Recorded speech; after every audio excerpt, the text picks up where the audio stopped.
Hello, hello, hello. Oh, Hello. Hi. yes, that was yeah, the timer barely popped up for me, so hopefully my internet's going okay. But yes, we are here.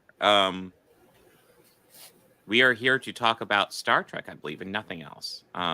Yeah. Yeah, no, I just randomly we didn't have a plan for the episode at all, and I just randomly thought of a Star Trek episode I want to talk about, and that's all we're talking about. So Yeah. yeah, that's it. And we could string it together. Yeah, we got this. Yeah.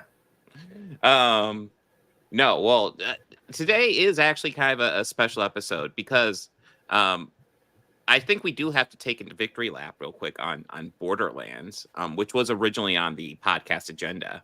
For today, if I'm not mistaken. Yes, it was. It Yeah. was something where Uh, it's like, okay, that's probably gonna be popular. I threw it on the agenda. Then I started seeing trailers for it. I was like, oof, this looks really bad. After I saw the first trailer, and I think the first time I talked to you, I believe the words on my mouth were, "Please tell me we're not watching that." It looks bad.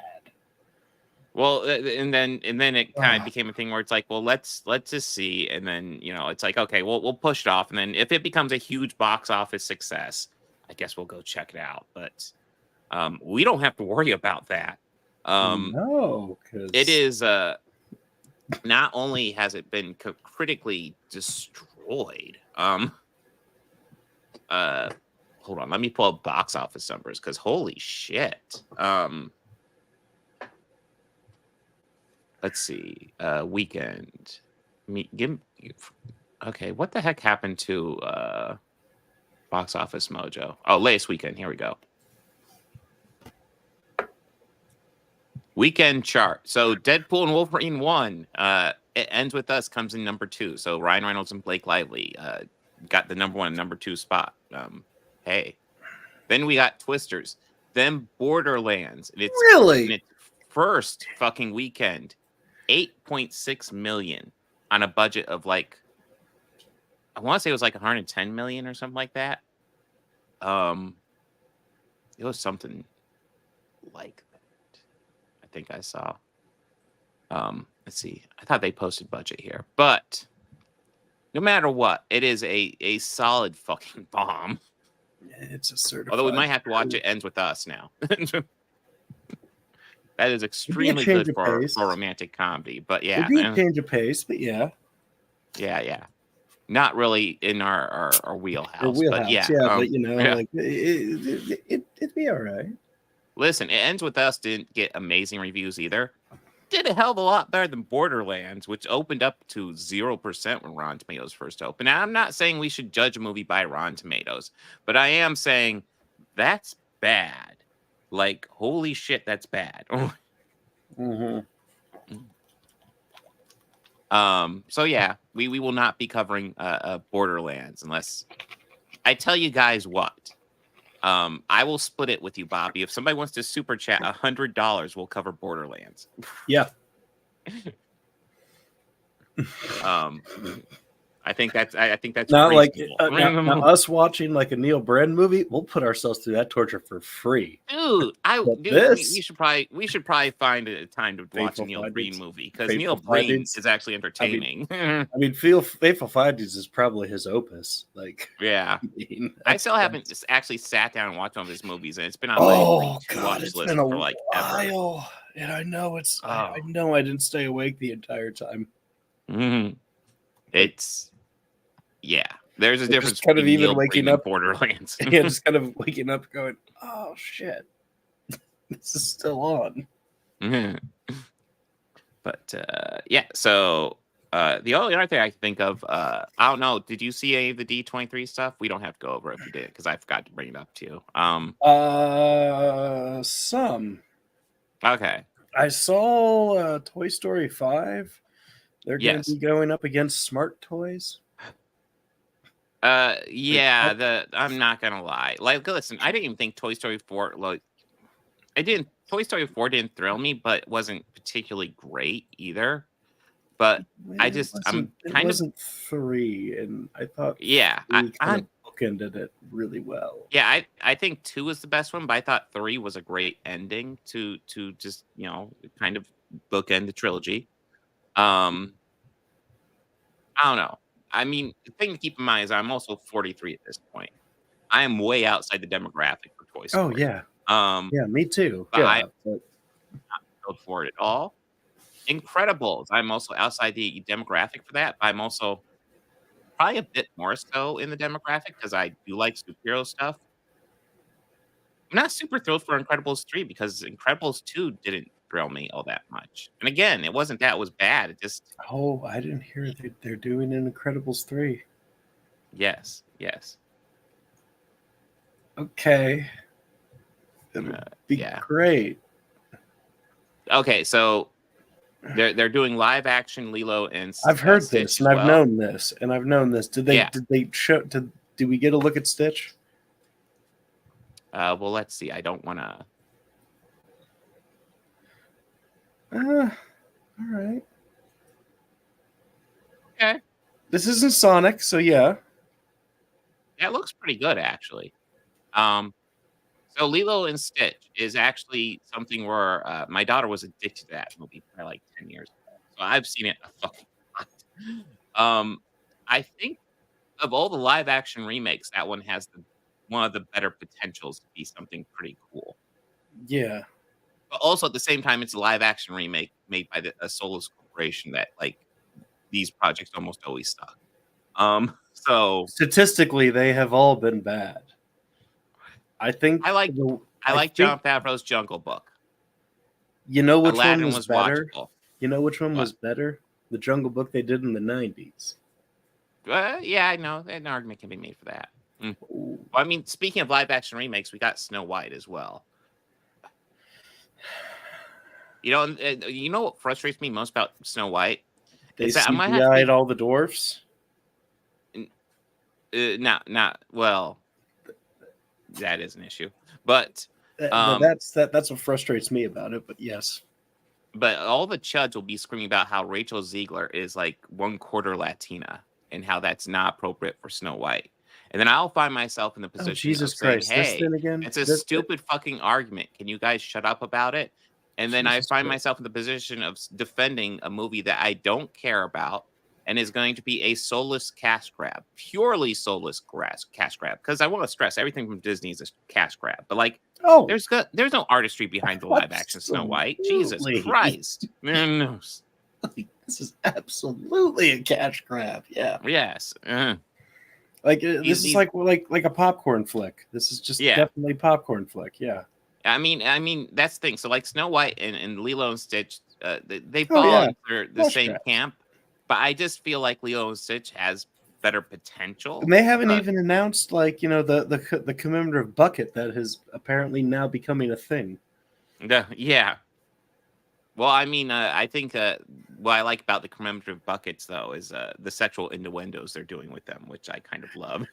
We can thank at least Dune 2 did do something good for them. Yeah, Dune 2, and then Deadpool and Wolverine just leaned into it. I really thought like all movie companies wouldn't put them in, but then yet I see one for Beetlejuice that's one of the sandworms that just is wrapping around. And it's like, Tim, you sick fuck. We got Mona 2. I've seen that trailer. Yeah, it's fine. They released that one a while ago, though.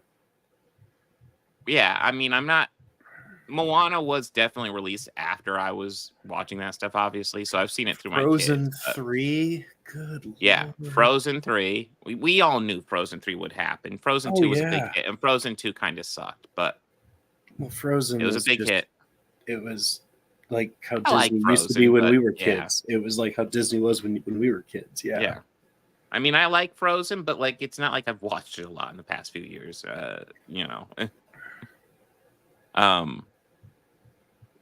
Zootopia 2, kind of on the same thing, although I don't know, I'm a bit more interested in Zootopia 2 than Frozen 3, but yeah. Here's a big one. Skeleton Crew. Did you see the trailer for this?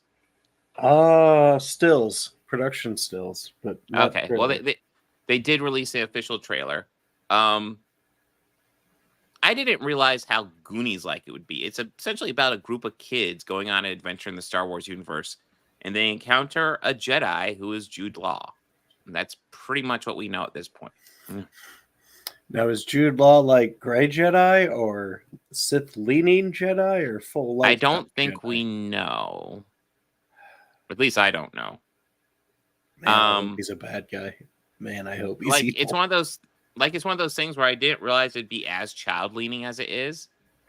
But at the same time, I don't know. Jude Law is like consistently a good actor, so like we'll get a good performance from him no matter what happens with this series. Yeah. Jude Law rarely turns in a bad performance. Mm-hmm. Yeah, it's not what he does. Even when he's like at his most cockiest. Yeah, like in I Heart Huckabees. Man, he was punchable in that movie. Oh man, he was so good in that movie. Then Agatha all along. I've seen. We'll cover it on the podcast. I mean, I hope we'll see. Well, I figured we're gonna watch the Agatha show whenever it came out. Like I think we both have been kind of waiting for that since the end of WandaVision. Yeah, like only like 3 years. Yeah.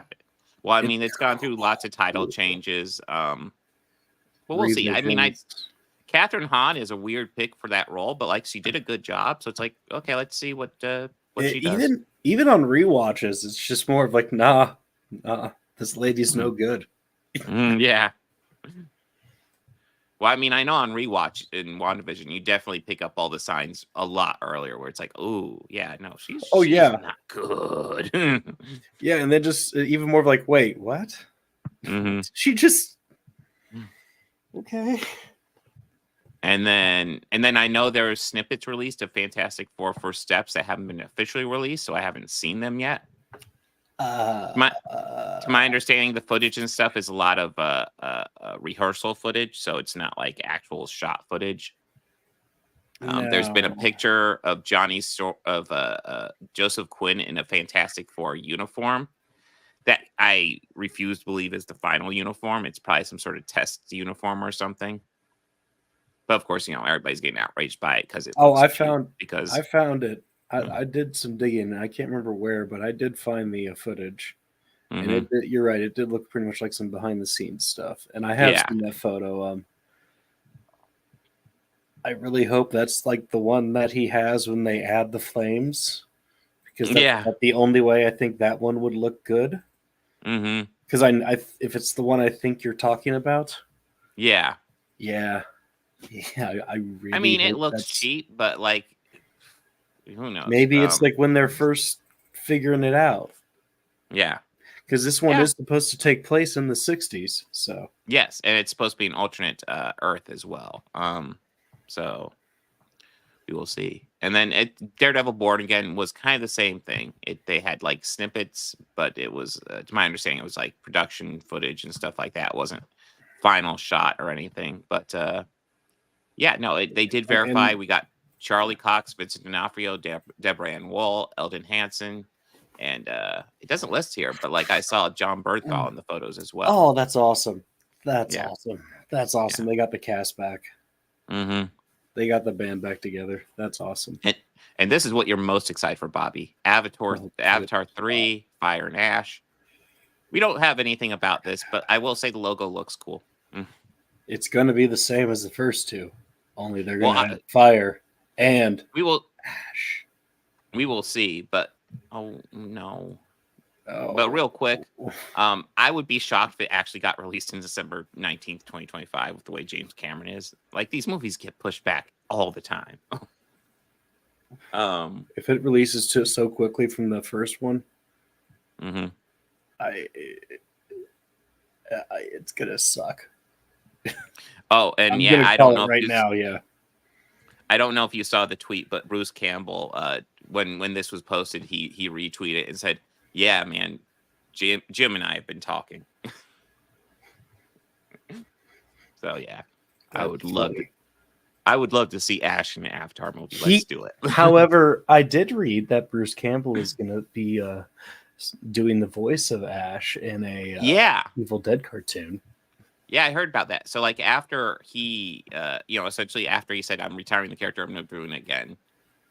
Yeah. After a few years, he's like, yeah, we'll do a cartoon. And I'm like, okay, cool. He said he'd always voice the character, but he's retired from portraying him on film. Mm-hmm. We got another. So when that horror hound we went to back in March. Mm-hmm. So you know the guy who was there doing comics of the Evil Dead comics? No, I didn't see him, but that guy was there. So this guy famously, I believe he was also one of the forces or artists behind the Jason vs. Freddy vs. Ash.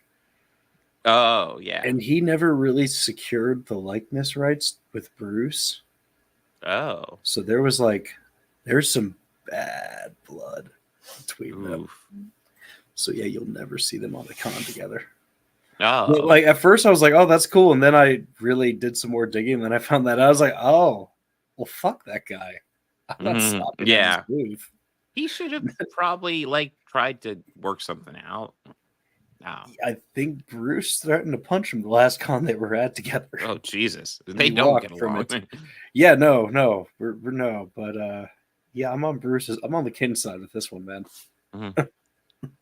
I would have to do more research, but it does sound fishy to me. Like it is his likeness. You need to, maybe just talk to him. I mean, most of the time, especially if it's lower budget stuff, like they just roll with it. I mean, yeah, I think it was King's because I think Sam owns and Rob Tapper, I believe they own the Evil Dead story rights, which he secured that. But the likeness is it's something super complicated. I can't remember exactly what, but it's like he okayed it with Rob and Sam, but didn't okay Bruce's likeness. So it's that's pretty weird. It's something strange, but it's just and it does strike me as something that could be easily overlooked and be like, oh shit, I'm sorry, let's fix this. But if you're gonna be, but yeah, if it's if Bruce still has those feelings towards him, I imagine he wasn't cooperative with it. So another project being released is Freaky Friday 2. I saw Freaky Friday once when it came out. It's fine. I don't know. When are we going to get Vice Versa 2? Let's get Judge Reinhold and Fred Savage back. When are we going to get a sequel to the Charlie Sheen sci-fi thriller, The Arrival? There you go. That's yes, because that was a very overlooked. That was a pretty cool one. Yeah, I mean CGI didn't age well, but no. Here is something I am interested in: Tron Ares getting a Tron 3. Oh, I'm interested in it for a different reason. Yeah. Well, there is. I mean, number one, we got Jeff Bridges returning. No, I don't see Bruce Boxleitner in here though, which is strange. I mean, you would think you'd bring in Tron, but okay. Trent Reznor and Atticus Ross doing the soundtrack, which Nine Inch Nails. Awesome. Nine Inch Nails doing the soundtrack. Man, I can't wait just for the closer teases. I mean, for the most part, I'm kind of okay with this. The only thing that really discourages me is freaking Jared Leto is in this, and I'm like, I'm so burnt out on Jared Leto. I'm sorry. I'm just done with him at this point. I even think he's a talented actor, but I just don't care anymore. I don't. I really don't. I'm not gonna lie. It's almost how I feel about Johnny Depp, where I'm just like, I think they're really talented, but I'm done. I'm sorry. Yeah, I can agree with you on Depp. There's just some that I just feel are insufferable human beings. Yeah. And I just can't. Like Tom Cruise, for example. Yeah. Well, Well, Tom Cruise, I think, sells charm a bit better in the movies, but as far as being an insufferable human being, yeah. Just win or lose. Yeah. Monster Jam and Win or Lose. These are new projects I don't know anything about. Disney Pixar projects. Apparently Monster Jam is a project for Dwayne "The Rock" Johnson. Okay. So it's going to bomb? Possibly. Oh, yeah.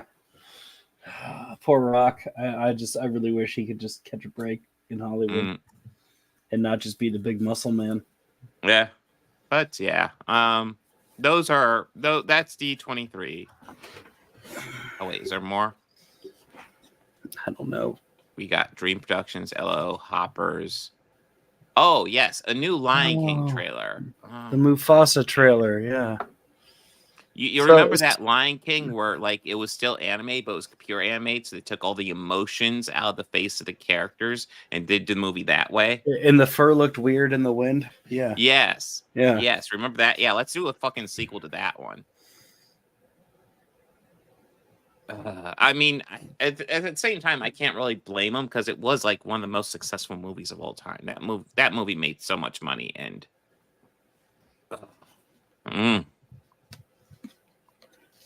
okay, Ironheart, Andor season 2. Oh, Mandalorian Grogu, yes. I don't really know much about Percy Jackson and the Olympians. Okay, there's more here than when I looked on Saturday, but yeah. I mean, Ironheart and Andor season 2 and Mandalorian Grogu will definitely cover. Oh, they're finally doing Ironheart? Yes. Well, I mean, I don't know. It hasn't been postponed that long, I don't think. We will see. We will see. I feel it was put down. I thought it was almost near extinguished after the Marvels. Oh no. We will have to see. But yeah, they're still pushing it forward. I know Armor Wars is going forward as well. That's good. We will see. Yeah, I think last I heard, Armor Wars got promoted to being a full-fledged movie, which sounds good to me.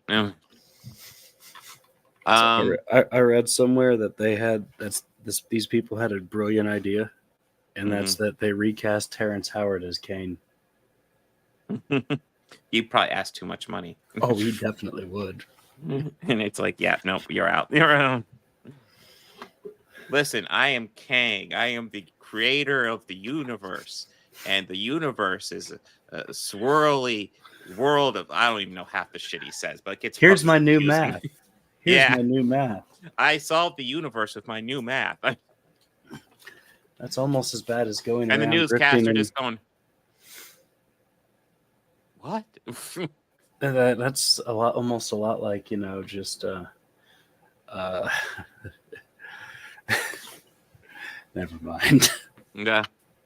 But we do have a regular show today. We do, believe it or not. We're not just rambling about nonsense. Yeah. Listen, so we got Primus, and then we're going to talk about a Star Trek episode after all that. It's mostly Primus. Mostly less Claypool related. Yeah, today. Mostly, yeah. Sometimes we take a break from the usual. Sometimes we have to call an audible, and this week we called an audible. Yeah. Well, the original plan was to do a concert, but couldn't happen. God, last week was insane anyway. So yeah. No, yeah, I would have been that would have been a rough week for me as well. So so it was already a rough week as it was. But you know what? We did a Primus album ranking. We're going to talk about Electric Apricot, which if you're not familiar with is Les Claypool's directorial debut, and I believe his only movie. But yes, I mean he's directed a few of the Primus music videos. Okay, I could see that. Yeah. And then afterwards, we're going to talk about a Star Trek Voyager episode, just because I wanted to. I think, I don't know. It's my birthday. I was like, let's add something. It's one of my favorite Voyager episodes. And we will go ahead and say the link between all this stuff is that they both somewhat reference Spinal Tap. In a way. Kinda. It's a stretch, okay? It is. We're going with it, okay? But yes, do you want to go ahead and go album ranking? Yeah. So we're doing this the same as Pink Floyd, right? Oh, I don't know if you've been here for one of the we did Pink Floyd I was here with Pink Floyd with George. Yes. It's actually it will be kind of the same. I have the thing up here so we can go through it. I will tell you I wanted to go through all the I did listen to that, but all the last 3 EPs I didn't get around to. But Yeah, I'm up to date with everything else I got in album ranking. Okay. But yes, yeah, no, it's pretty much the same thing. Do you want to go first, or shall I go first? I will go first. Okay. Since this was my grand idea. Yeah. It's fun. Well, I mean, actually, you can discuss. Actually, before we get really into it, do you want to go over kind of our personal histories with Primus? I know. Yeah, I don't have too much to say, but yeah. Sure. I think like a lot of people, I first discovered them in like kind of late 90s new metal phase. Like era of music is when I first personally discovered them. And just being kind of exposed more song by song all through kind of high school. And I'd always kind of thought, okay, they're a little weird, but they're all right. Mm-hmm. I eventually became more of a fan of Les's solo work. So that's like Frog Brigade, Bucket of Burning Brains, Holy Mackerel, like Sausage. That's the other one, yeah. And always just kind of was, Primus is okay. I just like it like the other stuff. And I think it just took a re-listening of Frizzle Fry. Yeah, Frizzle Fry. That really kind of made me go, I get it. Like, mm-hmm. I get it. And yeah, I've kind of just been a fan of what they've done since. Mm-hmm.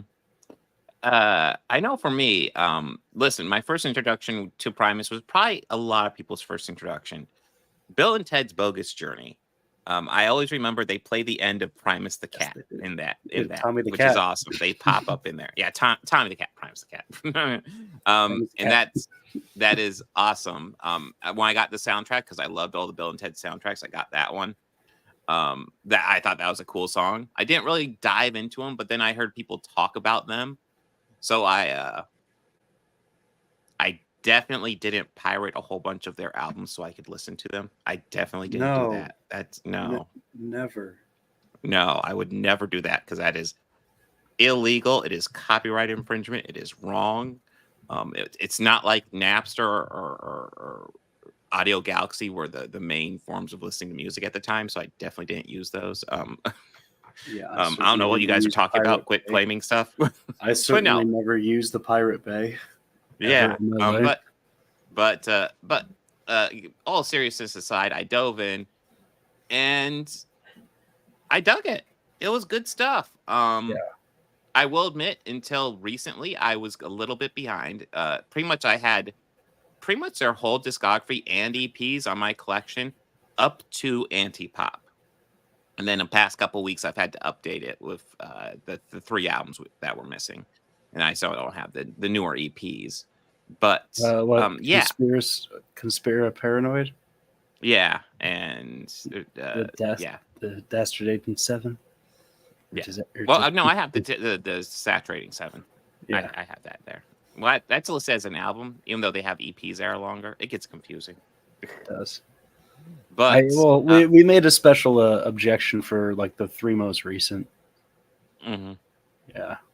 But yeah, what I always liked about Les Claypool, as long as I've listened to him, is like I've never heard a bassist like dominate like a sound as much as he does. I've heard great bassists. I mean, fuck. Mm-hmm. I mean, Mike Rutherford, Chris Squire, fucking Geddy Lee, fucking amazing bassist in my opinion. Tony Levin. Yes, Tony Levin. Fuck yeah. Yeah. When we see Beat, that will be the second time I've seen Tony Levin, because Tony Levin's also Peter Gabriel's touring bassist. That'll be my first time seeing Tony Levin, and I'm excited about that, just because it's I might through the show be like, dude, that's Tony Levin right there. Yeah. But holy shit, that man is amazing. Yeah. But Les Claypool, like, all those guys are amazing. I don't want to diminish those guys, but Les Claypool, like, when he's on a song, you can tell he is like dominating the song with that bass, for better or worse. But he has a very unique style that I thoroughly enjoy. And somehow, even though it's a very unique style, he thinks of ways to keep it creative and fresh. So yeah, I guess I'm a fan. Yeah. And yeah, it's pretty much that's about as deep as it goes. But yes, I guess are we and I do plan to see him live in some form at some point. It won't be this year, but at some point it will happen. Oh yeah. But you ready to rank some albums? Yeah, let's do it. Okay, first let's have the honorable discussion about the EPs. Okay. So we could talk about those one at a time. So I had so hold on, let me go ahead. I have those.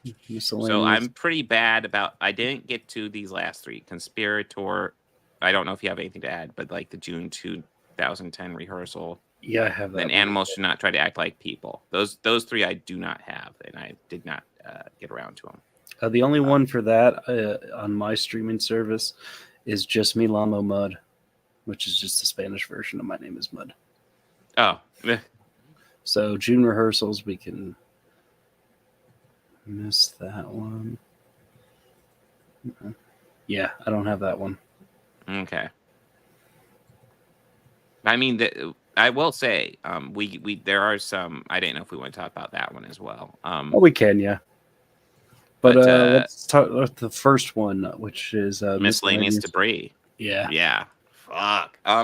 So this is just like a 20-minute EP. Some amazing covers on this.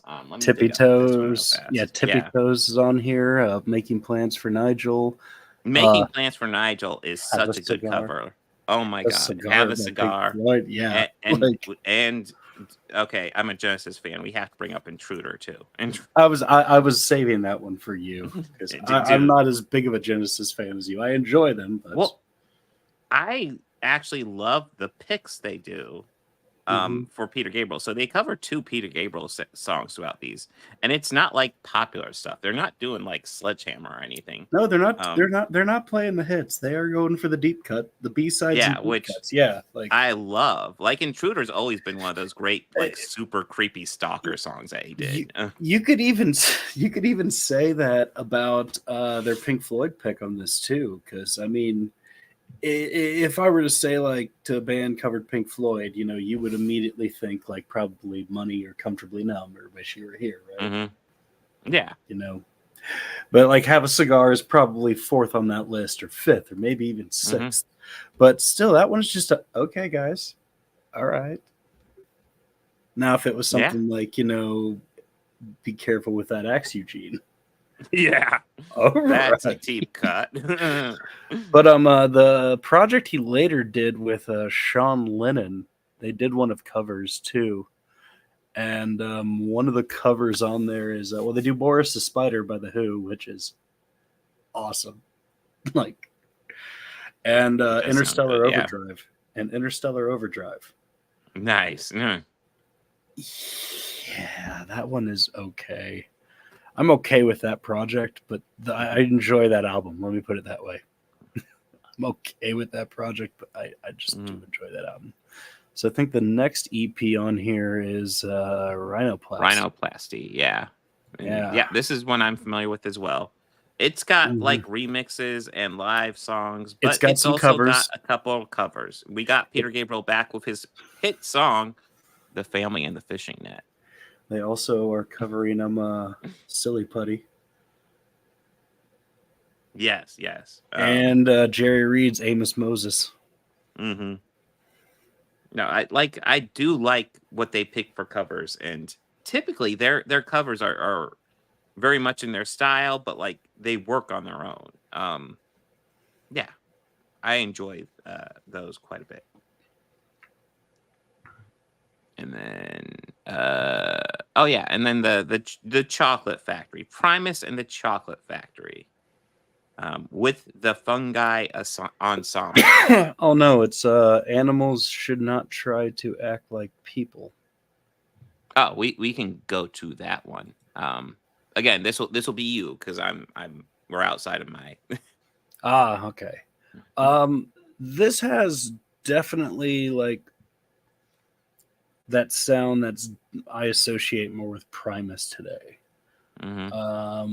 The Last Superpower, aka Rapscallion, is just really great drive and bass and like less with that sitting a hook. It's great. This is just a great one. That's all I really have to say about this one. Not too many like deep bangers, but there's just it's all Primus.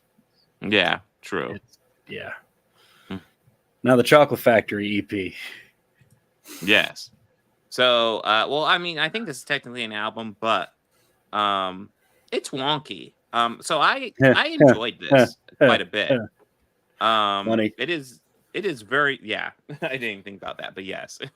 It's Wonka, but so I know for the tour for this, because this is one of the tours I wasn't able to afford or just swing at the time. But they did the whole Willy Wonka thing.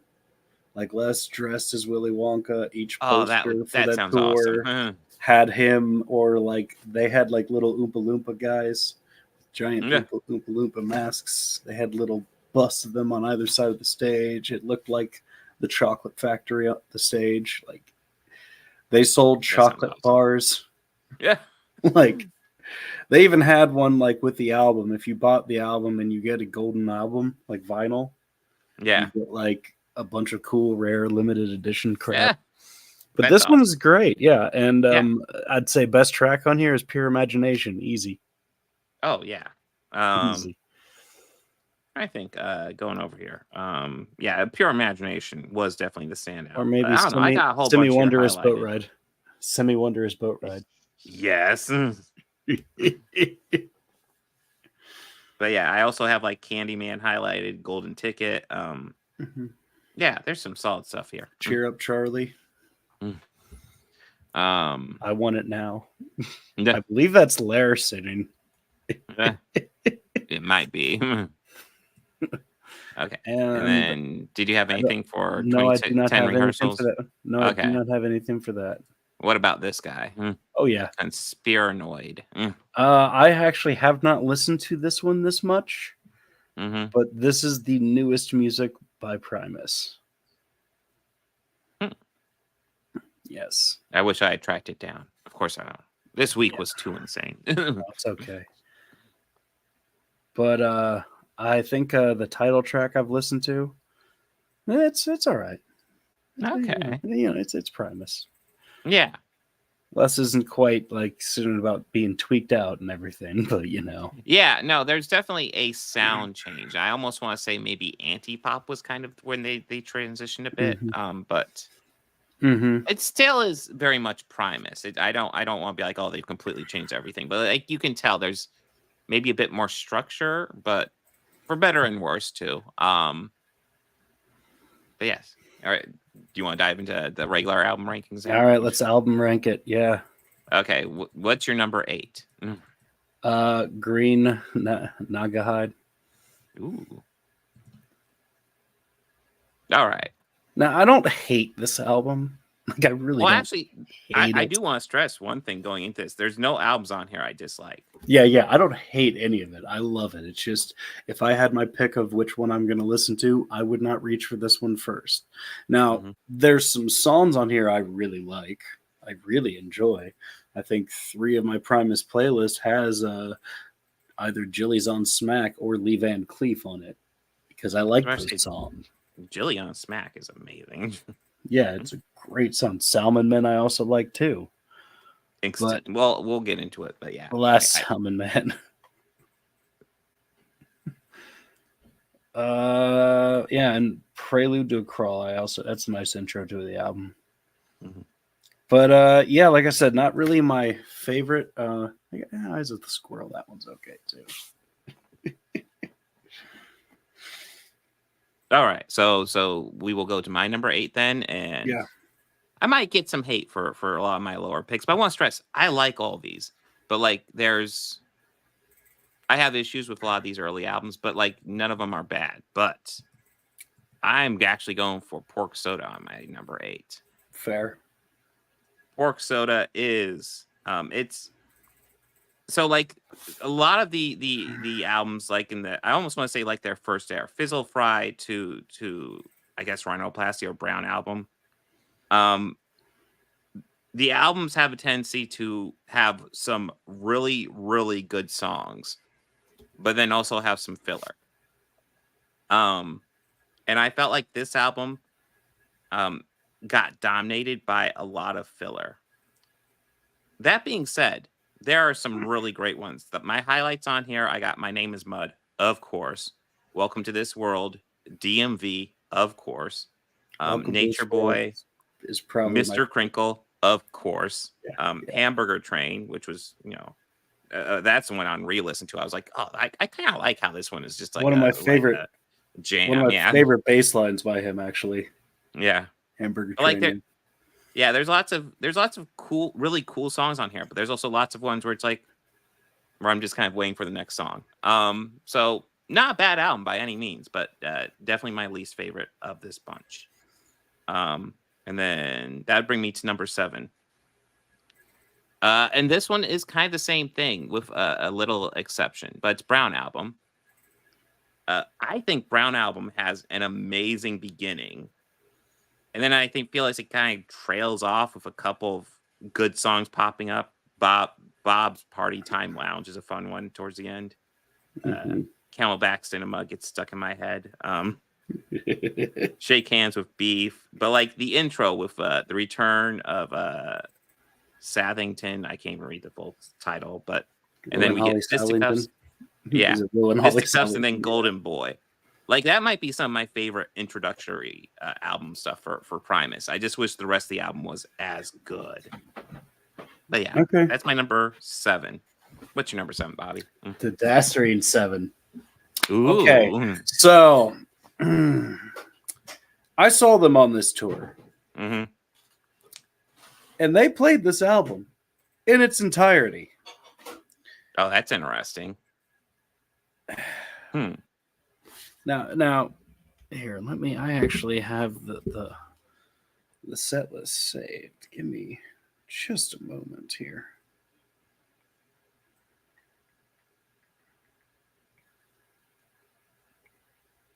But I will say on Ministry was almost all new stuff as well. Now, how this set went is Sgt. Baker, Too Many Puppies, Hondo Hofdan, it's off of Green Nigan, and Groundhog's Day, American Life, and then they played all of this album in its entirety. Mm-hmm. And then Electric Grapevine, Welcome to This World, My Name is Mud, Jerry Was a Race Car Driver, and Is It Luck? I could tell you, for a bunch of fan base that will normally just yell the band sucks as a gag, they were not receptive of it. The album's okay. I just kind of think nobody really got what Les was going for with it. So I feel like it kind of goes over the heads of a lot of the audience. And that's no fault of Les or any fan. I just don't think that this would have been better done as a side project. Possibly. Not as Primus. Mine's right. I have that a little bit higher, but not a lot. We aren't too far away from where I get to that one. But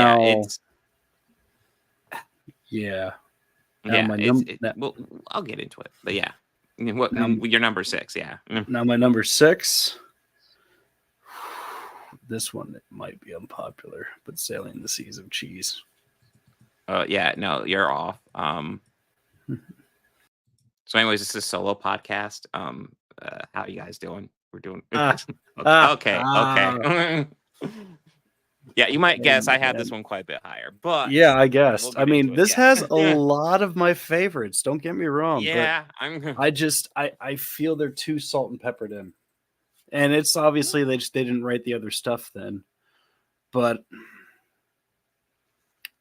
I have to put the foot. I enjoy them all, so this was very hard for me to do. These are all good albums. They're all great albums, yeah. So, like I said, this one hurt to do. But it does get to a point where it's like they're all good, but like you gotta put them in. It was order. Between this and Pork Soda, and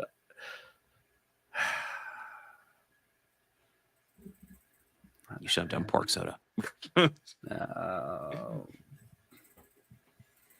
Yeah.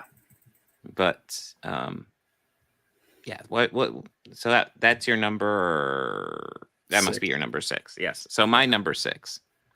Again, like I feel like a lot of this is kind of the same, although for different reasons, because it's Tales for the Punch Bowl. Again, really good album overall. As is my 5. Okay, so we're getting right back to it pretty soon. We're gonna start overlapping, I think, soon. Yeah. This one is like, again, there's some good ones here. I feel like flow wise, this one's probably doing a bit better than the past ones, but there's lots of filler still.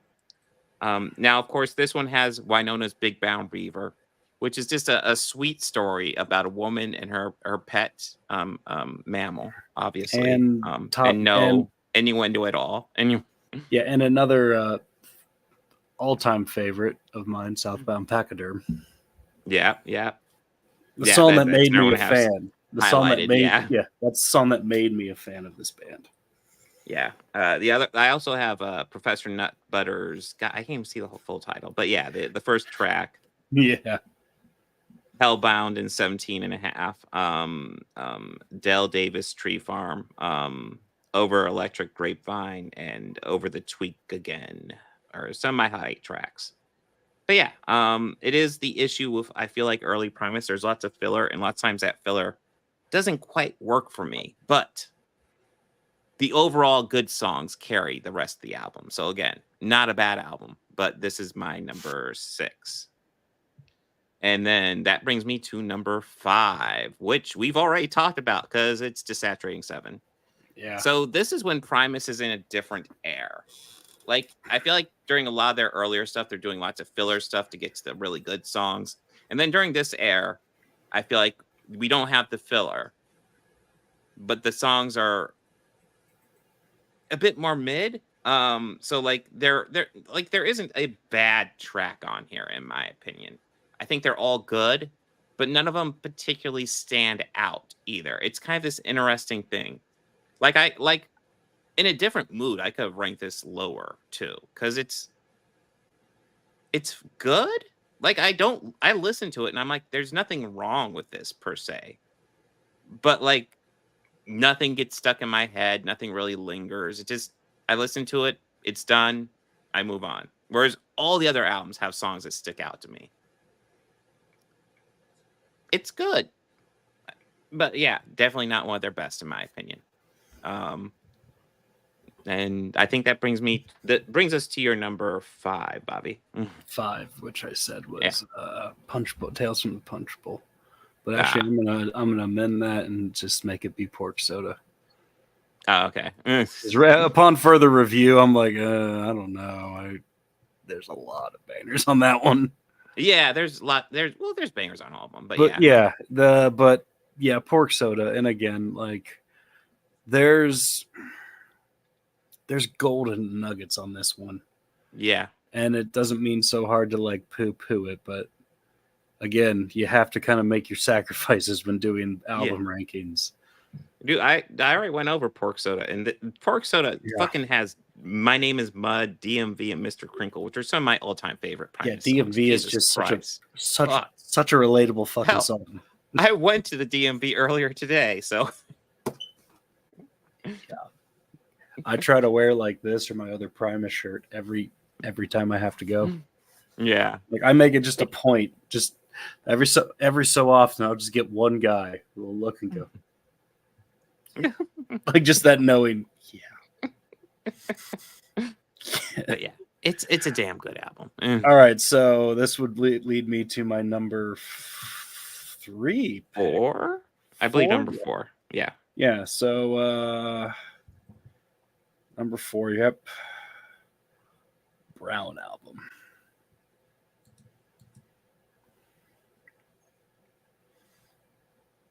I mean, Over the Falls is a great song. Tane, Kalamazoo. Yeah. Clinton, Wrestling Bones, Fisticuffs. Yeah, like so many good songs on here. But this one is definitely, I think they really started to hone that sound that just hooks you and gets you in. And is kind of almost the genesis for my following picks. Well, I believe we are at my number 4 now. So my number 4, we're going back to the early days. We're going with their first album.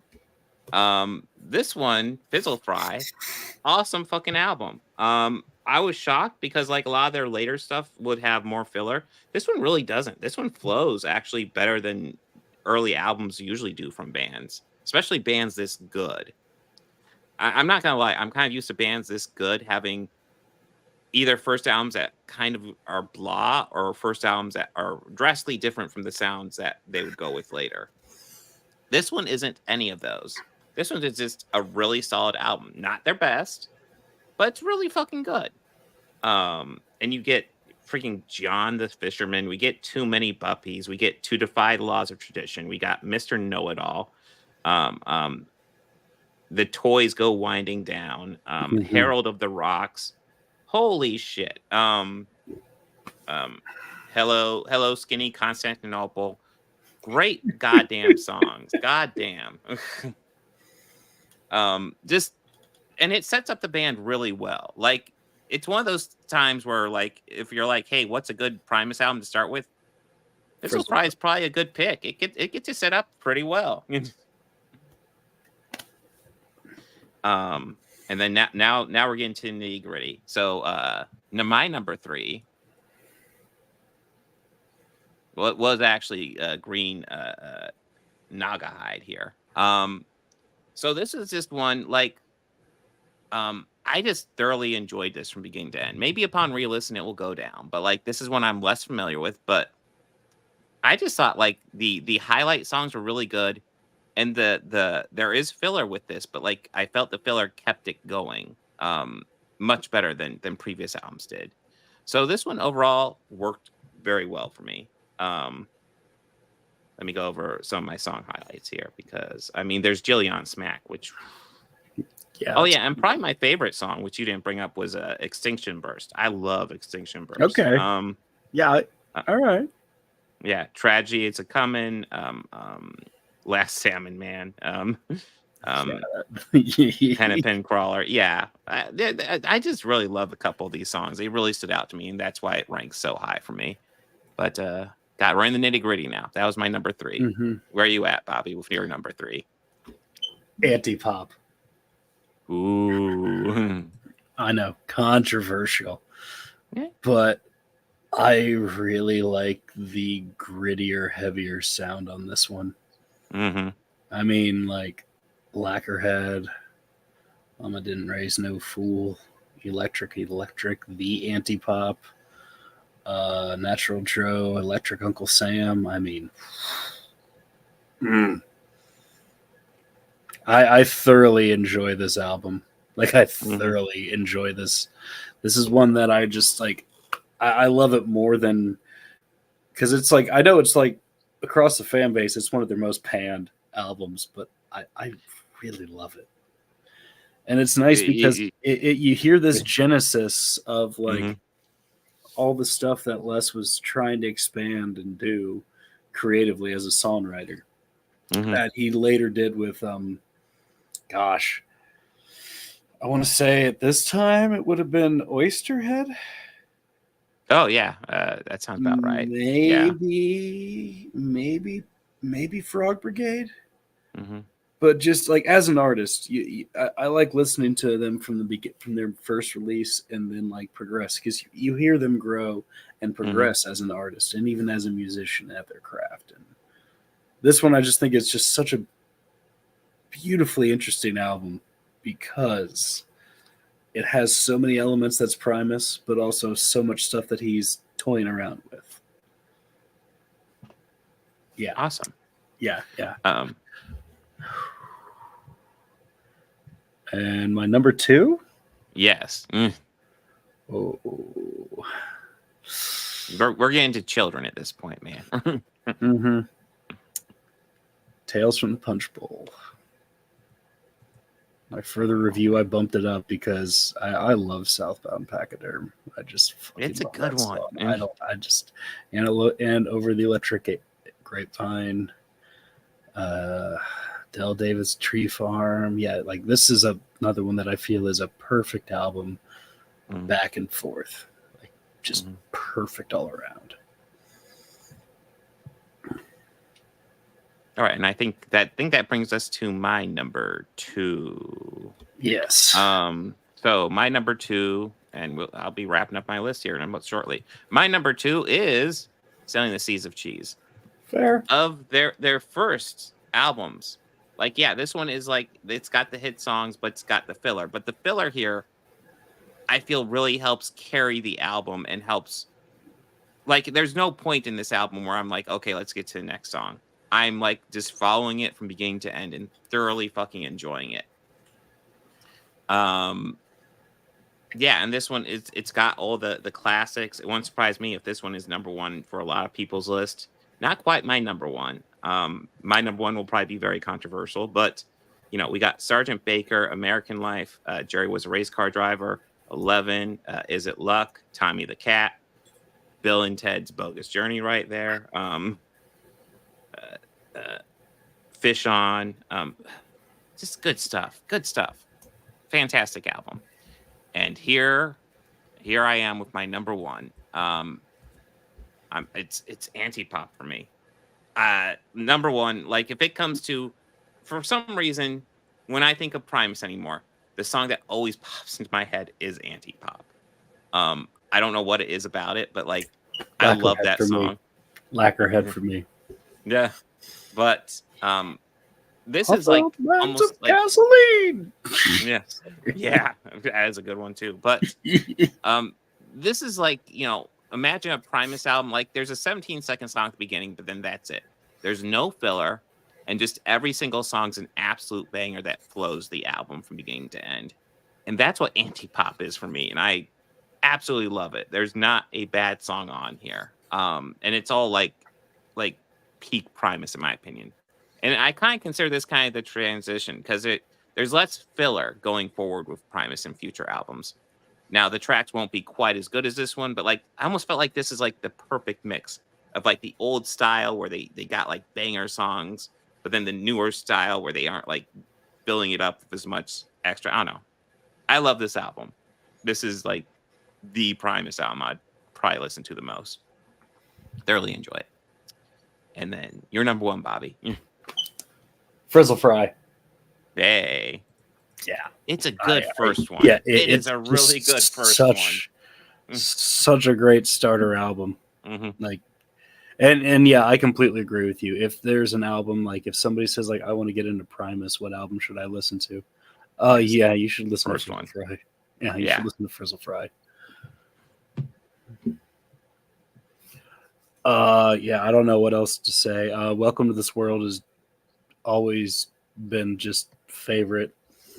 I think the first time I watched that South Park episode and that song came on, I was already like a very avid Primus listener by that point. Oh, I lost my damn mind. I was like, oh my God, that's awesome. Yeah. I'm trying to find it here. I'm going to put a link in our chat to a playlist that I have made. Ooh, nice. Of all my favorite Les songs. Now, this is Primus and side projects and everything, so. Yeah.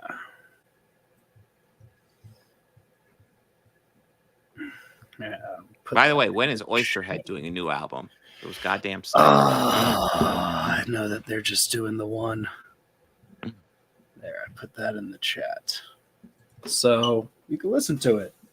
And it's a lot of Les Claypool music. And it's wonderful. Nice. And if you think doing this list was hard, imagine trying to pick all your favorites.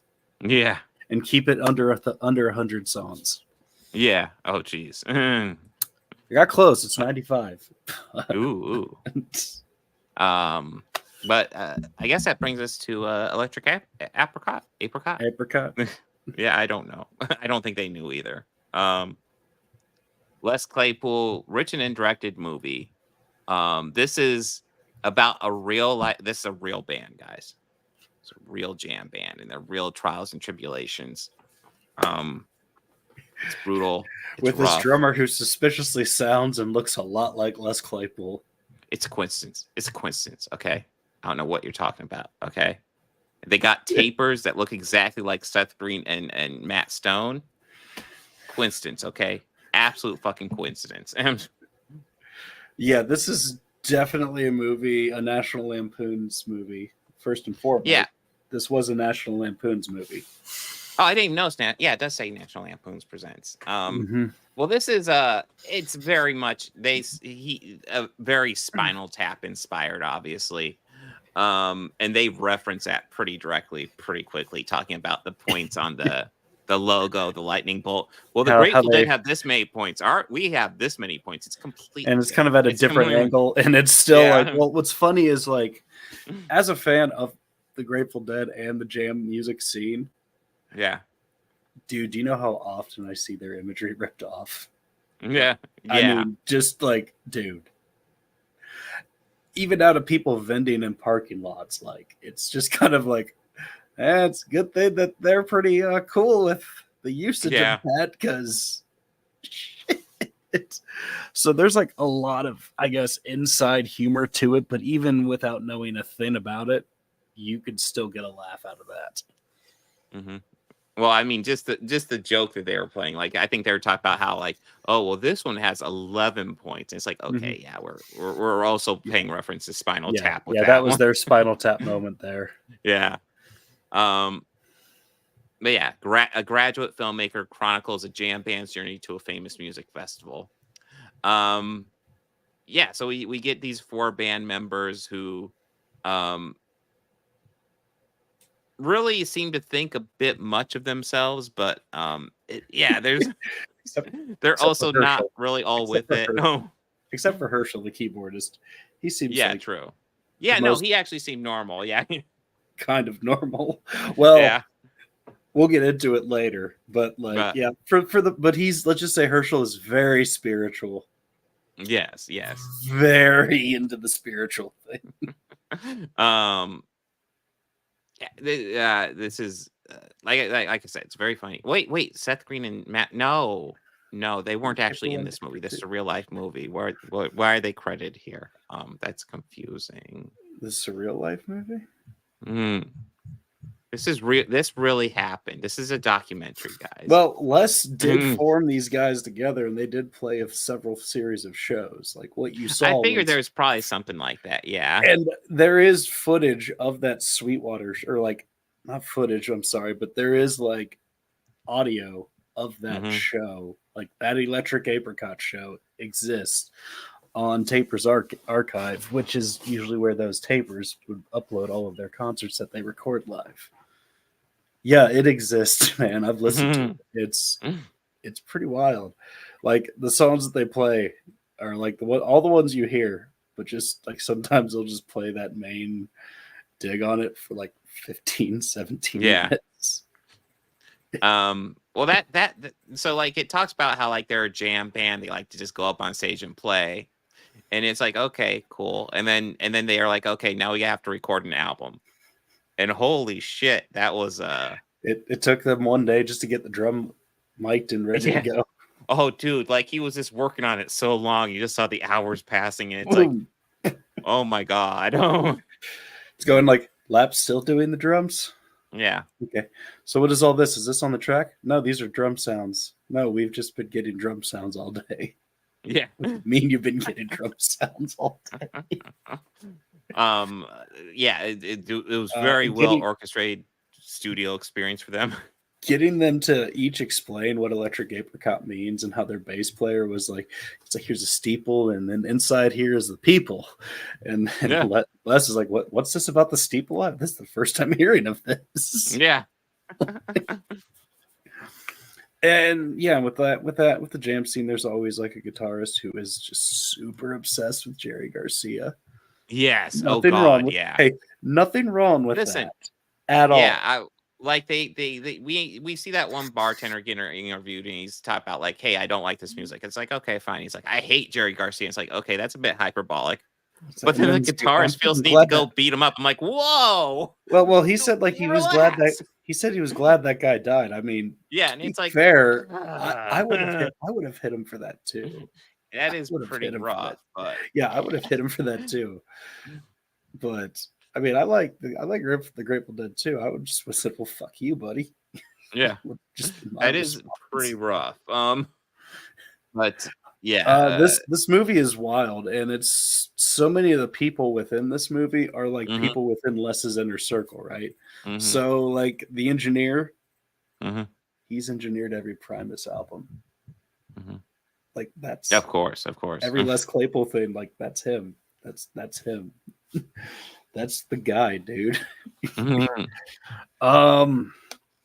I think the guy who played the bartender is like a buddy of theirs, a buddy of Les's, like somebody he grew up with or something like that. And for the record, yes, went to several Grateful Dead shows with. Oh, I'm sure. Yeah. So I mean, essentially, yeah. Well, I remember they're trying to record the album, and it's like trying to get the Burning Man or something like that. I had it stuck in my head the other day, but yeah. And then are you going to Burning Man? Yeah. But essentially they're trying to explain. Well, the actual Burning Man concert was 7 days. We've been unsuccessfully trying to record this song for 5 days. So that means, we still got 2 days, so we're doing okay. It's like, what? Yeah. You know who played the bass player's girlfriend in that scene? No, who? That was Gabby Yaya. Yeah. That's Gabby Yaya, the sitar player. So yeah, like a lot of friends. Talented people within this and musically. I particularly loved all the excerpts of other artists that they had, like of Bob Weir of the Grateful Dead. Yeah. His excerpts were pretty hilarious. They're still funny as hell to me. Like the guitarist in the band, Gorgo, he has this tortilla that resembles Jerry Garcia. Yes. If it looks like Jesus, he could sell it, but like Jerry Garcia. I mean, that's only a limited market. But yeah. as Bobby said, well, how did he know it wasn't Jesus? Yeah, it could have been. Tell me, as a fan of that, I've heard him make that comment about sequencers. I've heard him actually make that one in real life. What do you think of that? Go out there with a bunch of sequencers and have the song sound note for note perfect as it is on the album every night. To me, that just falls in the face of everything what American music is. I said, in my opinion, I kind of agree with him, like 100%. Yeah, no, I do feel like, here's one of the things I will definitely say when it comes to live music, guys. Play it fucking live. That's all. That's pretty much what I ask. Yeah, just play it live. Yeah. And if you can't like get a certain sound because you're limited on your players, figure out a way to work around it. That's part of the challenges of being a musician. But like, make it work also with what you have. As a fan of the music, I also appreciate when I hear different variations on these songs. So like, if you have a limitation, work around it. Don't just play backing stuff. Like that is like, yeah. I mean, there are exceptions to that where I'm like, okay, maybe if it's a very unique sound, I'm kind of okay with that. But like in general, no. In the words of a piece of shit, play it live. We'll do it live. We'll do it live. Fuck it. Yeah, this has a lot of fun cameos in it too. I particularly love the bits near the end where they're at Festeroo and they run into Matt Albs of Government Mule, which is a band I've also seen. They're amazing. They're like it's the best way I can describe them to you, Bob. They're like Southern rock and roll with some blues. Okay. Yeah. And Warren and Matt have been in it since the beginning. But Warren is the guy who the guitarist is also another big fan of, and he embarrasses himself by asking if he wants to go feed the ducks. Oh, God. That's right. Yeah. And what's funny is you see Les's character, who's the drummer, talking to Matt Albs, and if you notice with Matt, he's just looking at Les, trying not to laugh the whole time. Mm-hmm. I'm a big fan of this movie, as being a big fan of Les, so I've seen it a few times. Mm-hmm. I saw it last night, but yeah, no, I thoroughly enjoyed it. I do recommend checking it out. It is free on most streaming services. Yeah, so it's not exactly tough to track down. Yeah, it's very funny, and the music that they create is really not bad. No, it's not bad at all. Like that Burning Man song, like it gets kind of stuck in your head. It's not bad. Backroads of My Mind. That one gets stuck in my head. And Uncle Pete's Party, which is the very, very less Claypool-y sounded one on there. Yeah. Yeah, this is and I guess being the Genesis fan, I have to reference the quick Genesis mention in this. There's not a whole lot to say other than that they bring up how they liked Phil Collins back in the day. They don't like his new poppier sound. And I will say, while I am a fan of his 80s stuff, by the time this movie came out, his sound was not the same at all.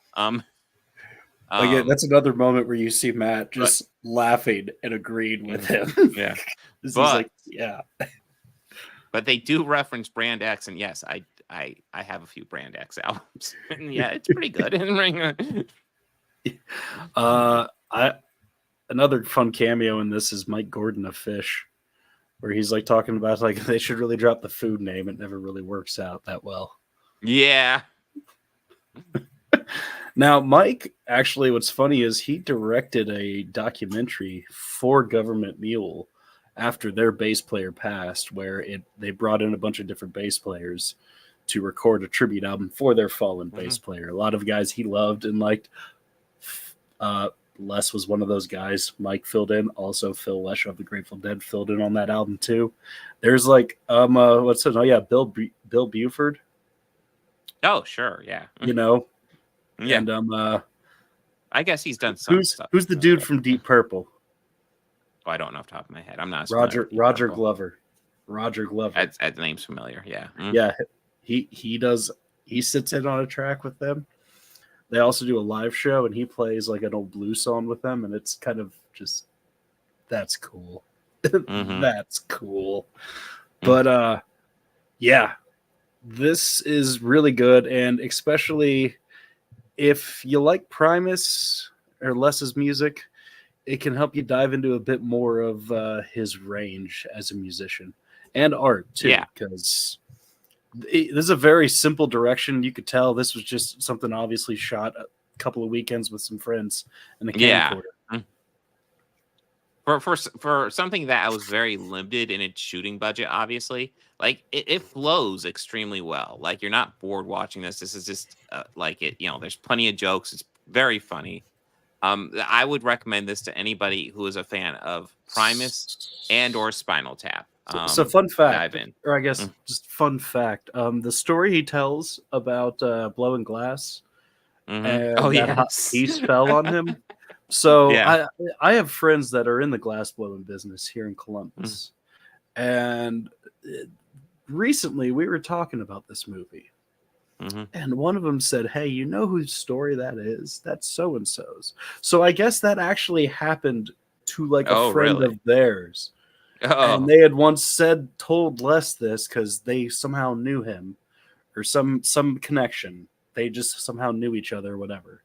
Or met, and he told him that story, and then like a few years later this movie came out. Let's use that story.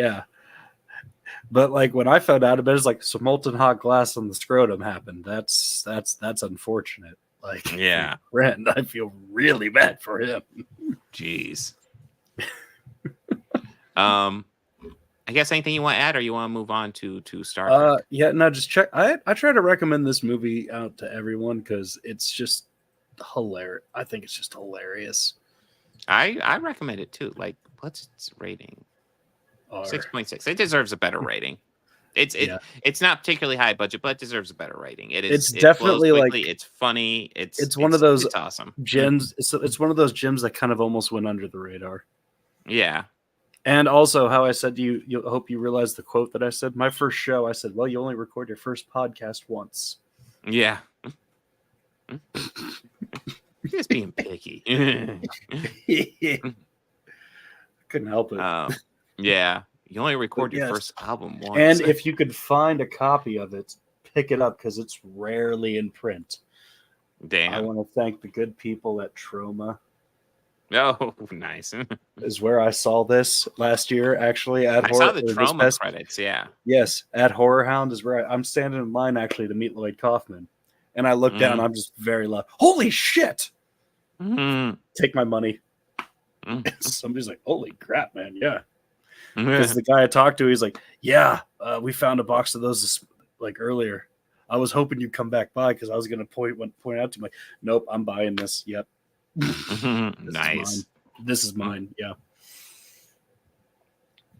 All right. So tenuous Spinal Tap connection here. We'll end up diving into one of my favorite Star Trek Voyager episodes.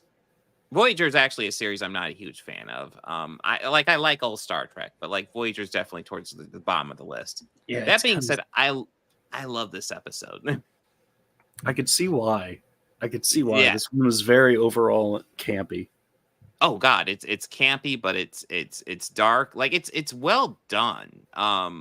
It's well done camp is a good way to describe it. Yeah. So the tenuous Spinal Tap connection is this one. The big guest star on this one is Michael McKean. Nigel Houghton plays the clown.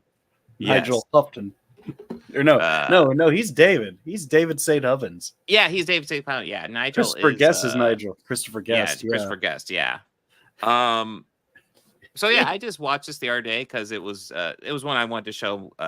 Like I was trying to think of a good episode to show my daughter before they left for the weekend, and I was like, I haven't shown you this one. This one's a really cool little like horror episode. There's some parts where I was like, wow, this was lighthearted a second ago. Like, what happened to that beat? Well, yeah. So essentially, Voyager encounters a planet where there's 5 stasis pods. Are supposed to be in stasis for 15 years while the planet recovers. Voyager shows up and is like, well, the planet's recovered. Why haven't they woken up? And then they figure out they've been in stasis for 19 years. And they're like, well, okay, let's go down there. And 3 of the 5 people are still alive. 2 of them have apparently died from like a heart attack. And they're like, okay, what's going on? So they decide to send Harry and B'Elanna in there, which is a little insane. But okay, Harry and B'Elanna go in there. And they encounter a holographic program where all the worst aspects of the people has been created by this holographic program, which includes the embodiment of fear as played by Michael McKean. And there's good things to praise about this episode. I think it's well paced. I think it's, there's some good direction. It's kind of clever how they set up the ending because they plant all the pieces coming in, and then when the ending comes together, it's like, oh yeah, of course. But I think the anchor that makes the episode as good as it is Michael McKean. I made that click immediately. Mm-hmm. Where as soon as Janeway, well, not to spoil it, but right as soon as she had listed their terms and they got all the other people out of there, right then I was like, oh, you idiot! You went for that, you idiot! This is a classic Federation bait and switch. Yeah, dude, Bobby, had you seen this episode before today? No. Okay, what were your thoughts? I enjoyed this. I liked the elements, like the themes that they were tackling with it. I think a virus somehow embodying the worst of any select group of people. Yeah, is a pretty terrifying thought. Like it's got the makings for a great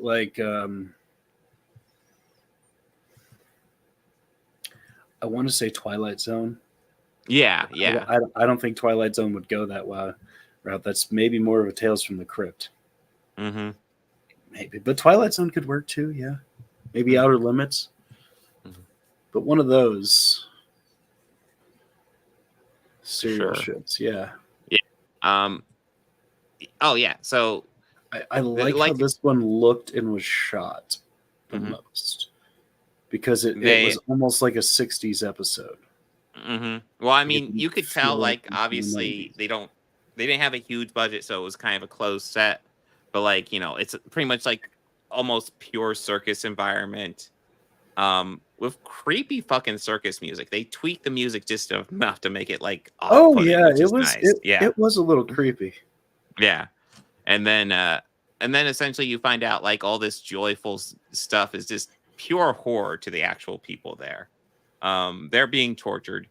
One of the I wanted to highlight this shot because I love what they do with this shot, because this is the point where they're actually like strapping down Harry, and you see him reaching down with the knife. He's gonna go cut him open, and I love how the camera just follows the knife. It does get interrupted until the doctor blocks it off. It's like that was a clever way to do that. Just get the audience focused on that shit, because you don't want us looking at everything. You want us to focus on the knife, because it's like, shit, is he gonna cut him? He's not gonna cut him. It's Harry. But it's like, oh shit. I like that. I like how, like, when we see the fall of this dude, it's all set up. Like, we see all the pieces into place. Like, you know, they get the hint of deactivating X technobabble thing to eliminate things from the program. We know it takes a few minutes for him to realize if there's an actual brain in there. And yeah, by the way, this guy can read your thoughts and tortures you accordingly. Mm-hmm. And then that's how come essentially he allows B'Elanna to get out. So essentially, you know, tell her, you know, get the fuck away. We're done. I'm not letting the people out. And that's when they send the doctor in, because he's a hologram. But essentially they establish they can send a hologram. As soon as that, I'm just like, oh, so they have their exit strategy right there. Yeah. Done. I know. Let's see what the crew does. And oh yeah, the most important scene. I really was hoping there'd be more to this. I'm a little disappointed there's not. This is a little light scene at the beginning. Doesn't really it disconnects enough to show that Harry's lighthearted, I guess, and essentially it gives Tom something to do, because he's not in this episode really outside of this. Ew, as I texted you, ew, Jazz. Ew. Yeah. But yes, this I'm kidding, of course. Oh yeah, I assumed. yeah, no, I love Jazz. Oh, and we gotta talk about the ending. So like, to spoil the whole fucking episode, go watch it. Even if you know the ending, it's worth watching, because it's essentially the episode. Like, when I was watching it recently, I was like, wow, it seems like it's been on for a while, but are they close to an ending? And then it's like everything wraps up very quickly. But it doesn't feel rushed, because it's like everything was naturally put in place. So when it ends, like, oh, yep, that would be it. Everything is falling right where it needs to be, and it's just perfectly. And but like in the most Janeway moment at the end of this episode, everything's lost in the environment. It's just her and fear, the embodiment of fear. And fear tells Janeway, "I'm afraid." And in the fucking creepiest voice she could muster, she just goes, "I know." It's like, I know. Oh, fuck Janeway. Yeah, it's just more of like, episodes like this are ones of discovery that make me think, okay, this is when it's good, like really good. They need more episodes like this. And that's my biggest complaint with this series of them. But yes, she was like, ooh. Yeah. You don't fuck with Janeway right now. Yeah. Which is why I always say it's unfair to put her in a captain ranking. Because the other ones would never do this. She ain't above it. She ain't above it. She ain't above the psychological warfare. Yeah, she ain't above the psychological warfare. But yeah, this is one of the few Voyager episodes from the earlier seasons that I absolutely love. Yeah, it just works really well. Maybe it works better because there's less Chakotay too, and he is bland as fuck. But yeah, this is a great episode. Great Star Trek episode. Anything you want to add, Bobby? No, I enjoyed this. This was a good recommendation. Thank you for it. Yeah. Maybe we'll scatter more random Star Trek episodes just for fun. But yeah. Yeah. I think that's it for the show. I mean, yeah, that is. Let's see here. What do we got? I think we have more of a regular show for next week, but yeah, we do. Let me. Oh, Nicholas, didn't even see you there. Hey, bud, sorry. Hey, we're busy. We're talking about Primus and Star Trek. We were talking about Primus and Star Trek. Sorry, bud. Busy. Didn't see you. Mm-hmm. Let's see. Let me bring up. I know I had to. Originally, it was going to be Ghost in the Shell, but I didn't realize The Crow was coming out. So we'll do. I know next week we're doing the. I think next week we're doing the original Crow. Do we have to watch the new one? I have it on the agenda. I thought it looked all right. I know lots of people are upset at it, but I don't know. It looks fine to me. We'll see. I kind of agree with what the original director said. It should be left alone as a legacy to Brandon. That's my I don't know. That's my thoughts. As much as I don't know. Alex probably is. As much as I like his earlier work, The Crow has always been a comic book franchise, so I'm kind of okay with exploring more stuff with it. But we will see. But yeah, we're gonna cover the original Crow next week, so we'll cover the Brandon one, and then we're returning to Superman and Lois after God knows how many years. Wait! What about the Edward Furlong sequel? What about Eddie Furlong? We're not. Listen, I've never seen those sequels, and I'm not going to. well, he only starred in 2 different sequels of franchises that I've known of, other than the obvious one. He was in the Pet Cemetery one, and that's got a Clancy. That's got a Clancy Brown playing a possessed guy. Hey, well, Clancy, and he's can't go wrong. He's a dick. Yeah, Clancy Brown playing a dick. Yeah, he is such an undead dick. It's kind of beautiful. But yeah, we got the original Crow. We're going back to Superman and Lois after. God damn, this was early days of the podcast when we covered season 1. A few years now. Yeah, so we'll get to season 2 because that series is actually ending in a few months, and we'll get to all the other stuff eventually. Yeah, and then Alien Romulus, which I am hopeful for. Again, I'm optimistic about it. Yeah, it looks all right. I'm nervous though because this is the project that they redirected the 3rd installment of the Prometheus trilogy for. So, well, that's the thing. So Alien Covenant was pretty far off from what they wanted to, from what he wanted to do for the second one too. So yeah, and I think it was like because he wanted to continue Prometheus storyline with the engineers, and I think that Fox wanted a movie with an alien chasing people on a space station. Exactly. Yes. And it was either that or they kick a oh God, what? His name, Ridley Scott. Ridley Scott. Or they were going to kick Ridley off the project. So he's like, okay, I'll give you that. Mm-hmm. Mm-hmm. But then, I mean, he's off the project again already. So we'll see. He's I'm also hopeful. off the project for the television show. I'm optimistic. Yeah. I'm optimistic.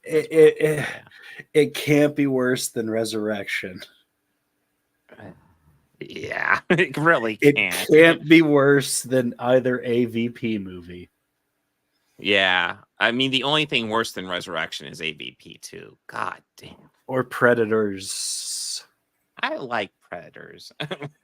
Look, that has Adrian Brody and Walter Goggins. Yeah. You know what? Prey was a better idea. Predator. Oh, Prey was much better. Oh yeah, Prey was awesome. The Predator. Yeah, oh, that's right. The other time they remade it. That's right. Yeah, that one. That one fucking sucked. That one fucking sucked. Listen, man, I will give some credit to Predators, but the Predator, especially with the talent behind that. That had years ago. A good buddy of mine. Actually, my buddy who I'm going to be going to a Horror Hound with, along with meeting up with you, but a friend of ours. We had both already seen Prey, and we went to a Horror Hound a few years ago, and like at the end of the first night, he's like, "Let's watch a scary movie, guys," because we had gotten a B&E. So we're like, "Yeah, man, okay, yeah. How about Prey? Have you seen that? I haven't heard anything about it. What is it? Like something about like natives fighting a monster?" Me and my one other friend, we just looked at each other and grinned, and went, "Yeah, man, that's exactly what." I mean, you're not wrong. You're not. And so right until the reveal, like as soon as like he saw like the silhouette of the Invisible, he just looked at both of us. This is a fucking Predator movie? Prey. Oh my god. Why did I not put it together right there? And he was just, he kept going on how mad he was that he didn't put the Prey Predator thing together. It is I do like that title. I like how they play with it with that title.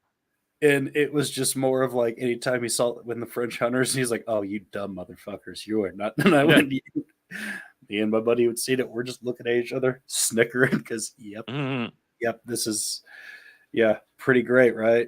It's a pretty awesome movie, right? Yeah, it is. I can't wait for them to go more into it. I want them to. Yeah, I hope they do.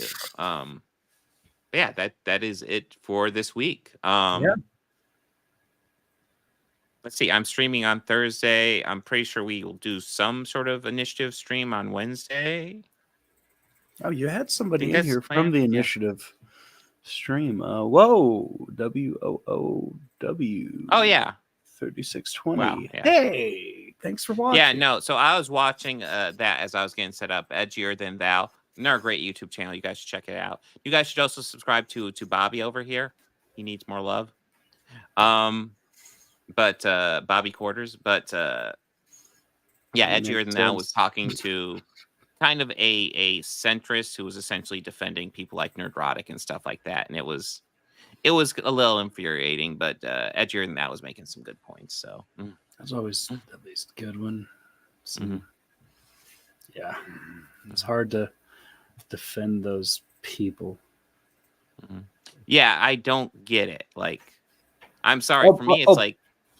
But sorry to cut you off. But by the way, did you watch Tom Cruise's thing at the closing Olympics at all? No, I did not. I know he did some stunts. Yeah, neither have I. I know he did some stunt. Yeah. It's upset people, I guess. I heard that he was involved, and I don't. Well, everybody was getting offended over the Olympics, and it was like they were offended over the parody of the Last Supper. And it's like it wasn't even the Last Supper. For fuck's sake, can you people learn shit? Let's just talk about how much modern American Christianity borrows from other cultures, other cultures all over the world. Like the whole idea of it is pretty much a copy paste, but hey. Semantics. And then the boxer. Yeah, I was about to say the outrage over a cisgender woman beating up a cisgender woman in a boxing match, and everybody calling her trans, even though she's not trans, coming from a country where being trans is actually illegal.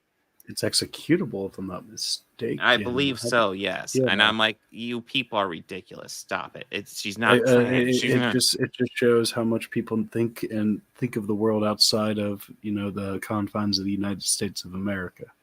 Well, it also shows how people will just take information and regurgitate it without thinking about it. Yeah, because Lia Thomas was actually declined a spot in the Olympics.